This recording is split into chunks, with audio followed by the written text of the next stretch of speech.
குருவுக்கு சமர்ப்பணம். அவர் இல்லாவிடில் தொலைந்திருப்பேன்.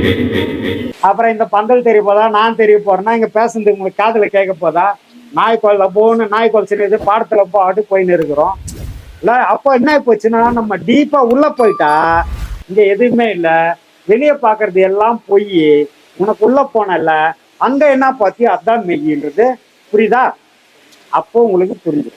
அப்போ உள்ள போய் பார்த்தது என்ன, நீங்க என்ன பார்த்தீங்கன்னா, முதல் பாடத்துல நீங்க உள்ள போகும்போது வெறும் வெளிதான் பார்த்துருக்கீங்க. வெறும் வெட்ட வெளிதான் இருக்கும். உள்ள எதுவுமே உங்களுக்கு எந்த காட்சியும் தெரியாது இல்லையாம்மா? ஏதாவது தெரியுதா? ஒன்றும் தெரியாது. ஆனா நீங்க வந்து பாடத்துல உக்காடுறப்ப ஒரு விளக்கு கொளுத்தி வைப்பீங்களா? வீட்டுக்குள்ள பூஜை ரூம்ல ஒரு விளக்கு கொளுத்தி வைப்பீங்க, 2 ஊதுவத்தி கொளுத்தி வைப்பீங்க, சாமி படம் இருக்கும், உங்களுக்கு முன்னாடியே குரு படம் இருக்கும், எல்லாம் வச்சுட்டு உக்காந்துட்டு பாடத்துல போறீங்க. ஒரு 10 நிமிஷம் 1/4 மணி நேரம் அப்புறம் எங்க போனீங்க? அங்க நீங்க இல்லையே.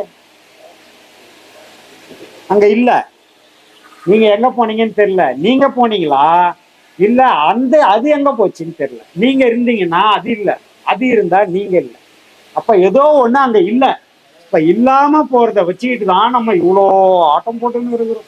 இது ஒன்றும் கிடையாது, எல்லாம் இல்லாத போனதுதான், எதுவுமே கிடையாது.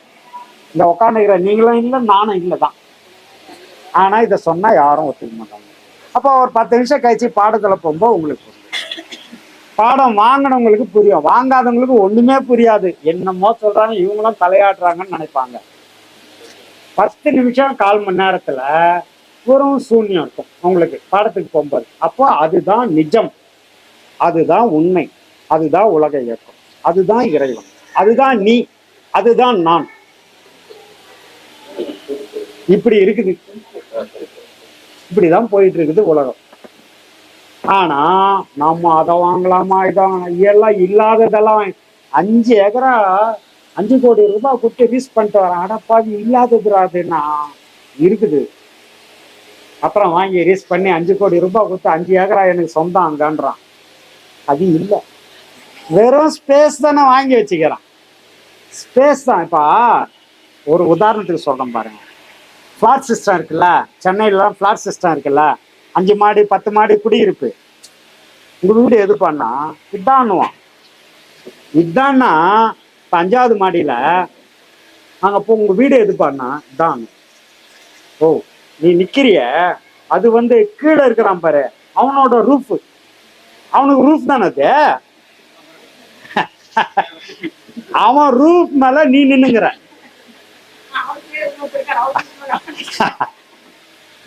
இன்னொருத்த ரூப் மேல, உன் ரூப் மேல இன்னொருத்த நின்று இருக்கிறான். செவரு இருக்க, அண்ணாண்டு வீட்டுக்காரங்க, இந்த பக்கம் செவரு அந்த வீட்டுக்காரங்க.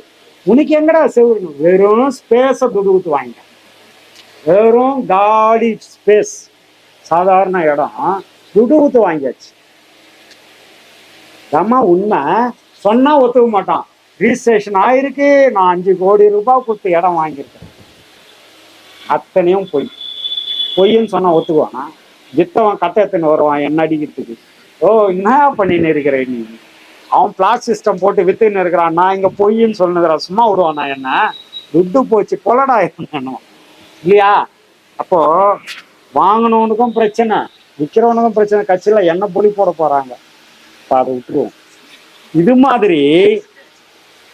இது மாதிரி சில விஷயங்கள் வந்து உண்மையான விஷயங்கள் பொய்யாவே நமக்கு தோணும், பொய்யான விஷயங்கள் உண்மைன்னு தோணும். அப்போ இங்க தோன்றதெல்லாம் எது பொய் எது மெய்யின்னு நமக்கு தெரியாம வாழ்ந்துகிட்டு இருக்கிறோம். இப்போ ஒரு உதாரணத்துக்கு, உங்களுக்கு எல்லாருக்கும் சைக்கிள் ஓட்ட தெரியும்னு நினைக்கிறேன். எல்லாருக்கும் தெரியும் தானே? சைக்கிள் ஒரு ஜட பொருள், அங்க போட்டா அங்கதானே கிடக்கும், அங்கதானே இருக்காது. நீ என்ன பண்ற, போய் சைக்கிள் எடுத்துன்னு அதுல ஏறி உக்காந்து பெடல் பண்ற, நல்லா வேகமா பண்ற, போயிட்டே இருக்குது. ஒரு குறிப்பிட்ட இலக்கு அங்க போயிட்டீங்க, பார்த்துட்ட, உன் வேலை முடிஞ்சிச்சு, நேரம் வந்த சைக்கிள்ல வந்து இங்க விட்டு நின்ட்ட. இப்போ நீ அங்க போயிட்டு வந்ததை உன்னை கூட்டின்னு போனது எது? சைக்கிளா?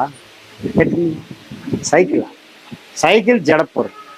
அது எப்படி? இப்போ நீ உன்னோட முழு ஆற்றலை போட்டு உன்னோட காலில் பெடல் பண்ணாம இந்த சைக்கிள் போகுமா? அப்ப நியாயமா பார்த்தா அந்த சைக்கிளை நீ தான் தூக்கின்னு போய்க்கிற. இது தெரியல, இதுதான் மாயைன்றது. உண்மையே தெரியாத அளவுக்கு இந்த மாயை இங்க வேலை செய்யும். இந்த சைக்கிளை தூக்கின்னு போனது நீ, அதுக்கான ஆற்றலை எல்லாம் இழந்தது நீ. ஆனா போயிட்டு வந்தது எதுலன்னா சைக்கிள்ல. எதுல போயிட்டா? சைக்கிள்ல போயிட்டு வந்துட்டான். சைக்கிள் இல்லைன்னா அவள் தான் நான் அடப்பா, நீ இல்லைன்னா சைக்கிள் இல்லையே. அதை யோசிக்க மாட்டேன்றானு. இந்த உண்மை சொன்னா நம்மளை திட்ட வரான். இதெல்லாம் இந்த ஆள் ஏன் சொல்லிக்கிறேன்? சைக்கிள் ஜட பொருளாச்சு, நீ தானே அறிவு பொருள். ஆற்றல் எல்லாம் உங்ககிட்ட தானே இருக்குது. உன்னோட ஆற்றல் இல்லைன்னா சைக்கிள் போவாது நான் சொன்னா என்னை திட்டுவான். என்ன இப்படி சொல்றாரு இவரு அப்படின்னு தான். நான் உண்மையை தானப்பா சொன்னேன். ஏதாவது பொய் இருக்கா இதுல? ஆனா எல்லாம் பொய்யன்றான். அத உண்மைய சொன்னா பொய்ன்னுவான், பொய்ய சொன்னா உண்மைன்றான்.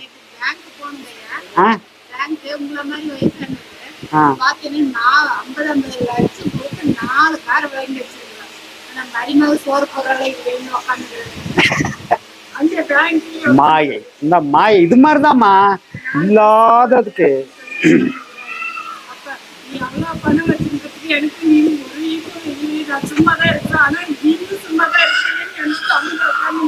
அதேதாம்மா. இந்த மாயை எப்படியெல்லாம் நம்மள பண்ணிட்டு இருக்குன்றத நம்மளால புரிஞ்சிக்க முடியல. புரிஞ்சுக்கிறதுக்கு முயற்சி பண்ணாலும் பக்கத்துல இருக்கிறவங்க விட மாட்டாங்க, திட்டுவாங்க. நம்ம புரிஞ்சுக்கிட்டு சில விஷயங்களை சொன்னா என்ன புதுசா சொல்லணும், நல்லா தானே இருந்தது. நம்ம ஏதோ ஹாஸ்பிட்டலுக்கு தான் கூட்டின்னு போனோம்ப்பா, பாவம், ஐயோ நல்லா இருந்ததே பண்ணுவான். எந்த ஹாஸ்பிட்டல? இந்த ஹாஸ்பிட்டலுக்கு மென்டல் ஆயிட்டான்ருவான்.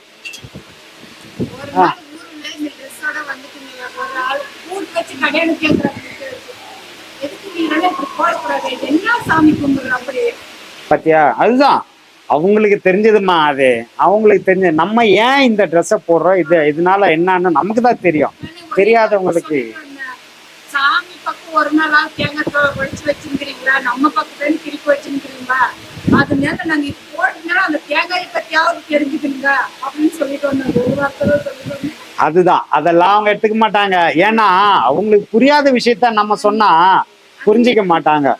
அதனால நிறைய விஷயங்களை நாம கண்ணால பாக்குற விஷயங்கள் எல்லாமே போய் சொன்ன இல்லையா, அது மாதிரி நம்ம கண்ணால பாக்குறோம்.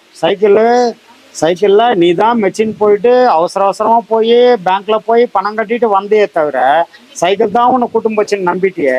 இது எவ்வளோ பெரிய குழப்பம்ல. இது எவ்வளோ பெரிய உன்னோட எனர்ஜி, எவ்வளோ எனர்ஜி நீ போட்டு போயிட்டு வர.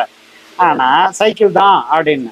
இதே வண்டி இருந்ததுன்னா, இப்போ அந்த வண்டி போறேன்னா அதுக்கு பெட்ரோல் இருக்கு, எனர்ஜி. அது ஸ்டார்ட் பண்ணோன்னா அதுக்கான எனர்ஜி அது கொடுக்குது. இப்போ வண்டியில போயிட்டு வரேன்னா ஓகே, அது ஒத்துக்கலாம். ஏன்னா அதுக்கான எனர்ஜியை அதுவே கொடுக்குது. ஆனா சைக்கிளுக்கு அதுக்கு எனர்ஜியே இல்லையே, உன் எனர்ஜி தானே போச்சு. அதை ஒத்துக்க மாட்டேன்றே, இன்னும் கூட மாயையில சிக்கிக்கினேன். அதுதான் என்ன தூக்கின்னு போச்சு. நீ தான் சைக்கிளை தூக்கின்னு போய்க்கிற நியாயமா. என் குருவுக்கு சமர்ப்பணம். அவர் இல்லாவிடில் தொலைந்திருப்பேன்.